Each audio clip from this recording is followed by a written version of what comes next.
Čau lidi, já vás vítám u svého putování z Řípu na Blaník. Já jsem teď vyšla od zříceniny hradu Jevín, respektive z vyhlídky, která je kousíček vedle. A za mnou je krásná vinice, vinařství. A já jsem zjistila u toho Jevína, že jsem trošku šla z Řípu jinou cestou, než jsem chtěla. Takže mě dneska nečeká nějakých 30, ale spíš tak 36 kilometrů. Ale věřím, že to dám a na místo spaní úplně v pohodě dojdu. Tak pojďte se mnou.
Čus lidi, tak máme druhý den. Já právě směřuji na Okoř. Ze včerejší chůze se mi udělali na noze docela pěkný puchýře, takže nám to hezky začíná, ale zalepila jsem to na plasti a myslím si, že to nějak zvládnu. Že se to nějak srovná.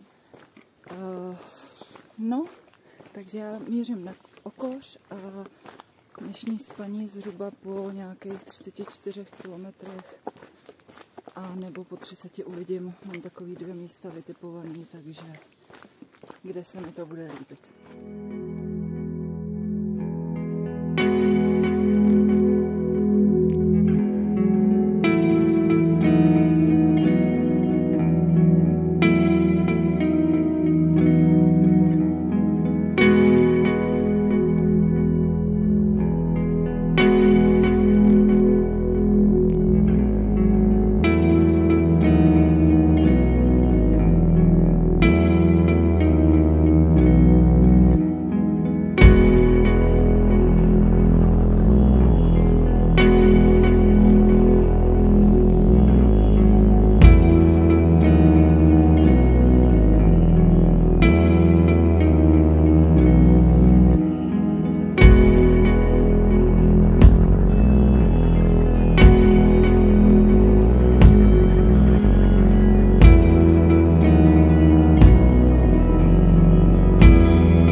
Zdravím třetí den, já se tady loučím se svým nocovištěm, kde jsem teda zůstala až do nějakých 10:30, takže docela jako jsem si tady poseděla.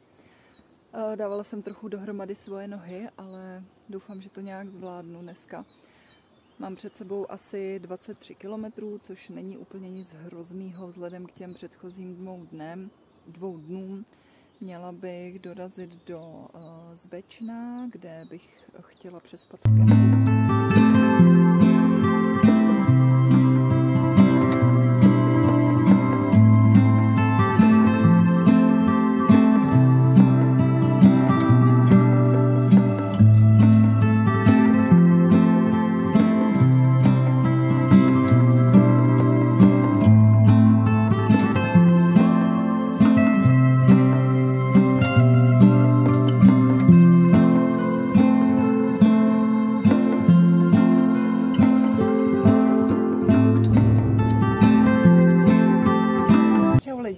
vás vítám u 4. dne svého putování.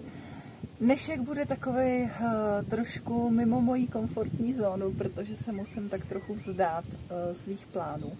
Respektive jsem se už včera nebo převčírem vlastně rozhodla, že tu cestu nechci jít vlastně celou. Nechci se do něčeho tlačit, nechci dělat něco na sílu, jenom kvůli tomu, že tak vede trasa. Prostě přišlo mi do hlavy několik věcí, kvůli kterým si to chci zkrátit a trošku upravit. Jedna z těch věcí je to, že mám už od prvního dne hrozný otlaky na nohách. Vůbec nevím, co s tím mám dělat. Bolí mě každý prostě krok a je to fakt jako neskutečná bolest. Já jsem se na to životě větší bolest nezažila. Takže musím dát svým nohám trošku jako odpočinku. Myslím si, že to hodně dělá i právě ta cesta, protože vede hodně po asfaltu. Lesa je tady pomálu, respektive řekla bych, že včerejšek a dnešek už je trochu lepší, ale opravdu to bylo hodně asfaltu. A na to moje nohy úplně zvyklý nejsou, protože chodím hodně v přírodě, na lesních cestách a tak. No a druhá věc, která mi tak nějak jako běží hlavou, je to, že ne, že by ta cesta byla jako nějaká vošklivá, to ne, ono jako hezky je všude. Ta poutní cesta má jako svoje kouzlo, ale já asi právě tím, jak jsem hodně člověk, který chodí opravdu jako do lesů, do skal, do hor, tak jsem zjistila, že to vlastně není asi úplně pro mě. Zjistila jsem, že se tady tak jako trochu trápím ve své hlavě, takže jsem si řekla, že se nebudu držet přímo té stezky nebo té cesty, ale tak nějak si to poupravím podle sebe. Vyberu si nějaký místa na té trase, který se mi líbí, který chci ještě navštívit. No a jelikož jsem si zamluvila na 2 noci ubytování v Berouně, tak tady nějak jako do toho posledního dne zůstanu a završím to výstupem na Blaník.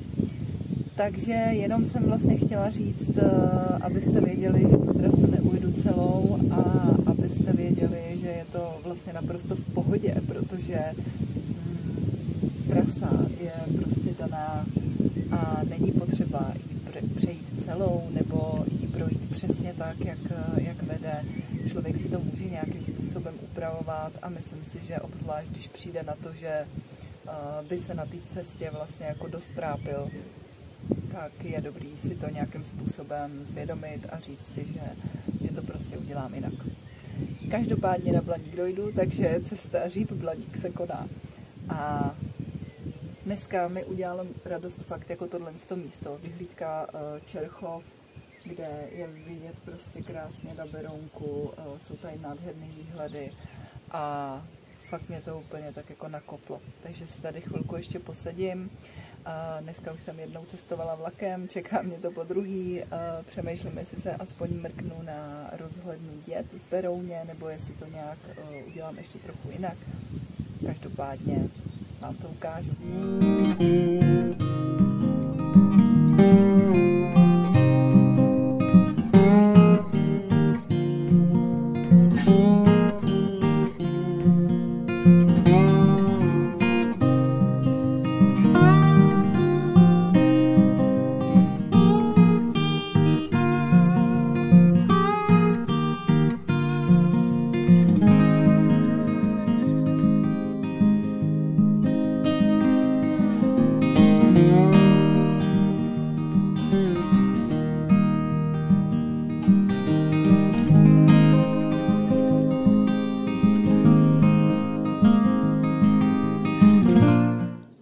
Já vás vítám u 5. dne mojí poutě z Řípu na Blaník. Právě se nacházím na rozhledně Dět nad Berounem, mířím dneska do Srbska. Moje nohy už to moc nedávají, hlava o to míň, ale řekla jsem si, že ještě 2 dny nějakým způsobem zvládnu. Zítra mě čeká už jenom teda výstup na Blaník a to bude z mojí cesty všechno.